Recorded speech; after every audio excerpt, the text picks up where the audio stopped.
Hi, everyone. Thanks for joining us for DC News Now at 7 o'clock. I'm Chris Flanagan. And I'm Mark Hall. Breaking into the DC News newsroom right now, DC Council has passed the Secure DC Crime Bill. Yeah, so after several hours of debate, Council passed that bill, 12 yeses to 1 present. Our Mariel Carbone joining us live with the details on that vote tonight. Mariel, this legislation is a result of last year's historic crime spike.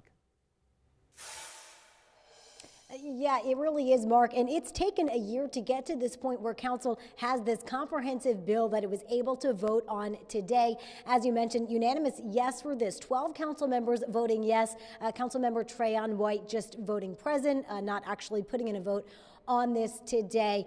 There are more than 100 different provisions in this bill targeting all aspects of the criminal justice system, from tightening up some penalties and fines and punishments for some crimes, but then also helping provide resources in our DC jails to help people that are coming out of jail. So this really is a comprehensive look at the criminal justice system. A lot of people packing the House here today for this vote, some against some of the provisions, others for them. So really a mixed bag of what people were thinking about this bill.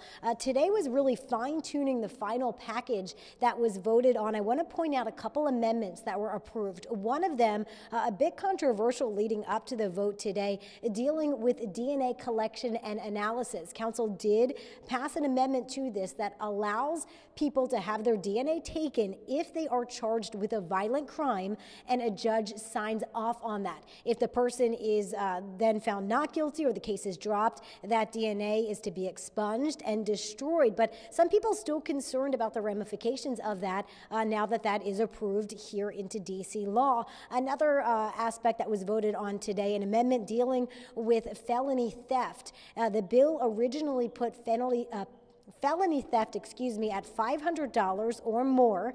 It was now raised to $1,000 after some council members were worried about some of the ramifications of what a felony charge could do on some lower thefts. So those were some of the amendments we saw talked about, debated today. We did speak to Councilmember Pinho, who is of course behind this large crime package. She says that this really is a win for DC, something that should be celebrated because so many people had a hand in making this happen and forming this bill. Take a listen to what she said after that final vote. Our residents have been clamoring across the city for change, for safety, and today marks a marked shift for us to say we are in this across government together. This bill passed unanimously. It has the support of the mayor. We work closely with our agencies, with our attorney general, our U.S. attorney, and with district residents in all 8 wards to shape this monumental piece of legislation.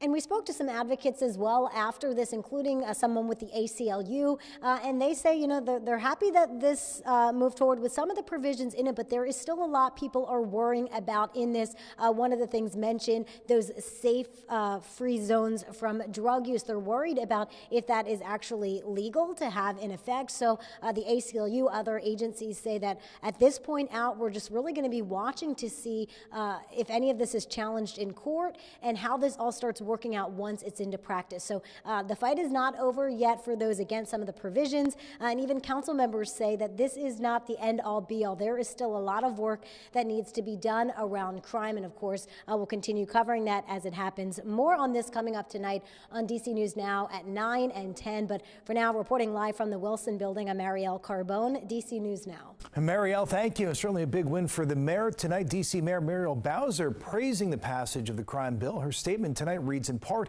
we are a city that is committed to creating opportunity and that believes in second chances, but we will not tolerate violence and we will not tolerate criminal activity that disrupts our sense of safety and our ability to build thriving neighborhoods.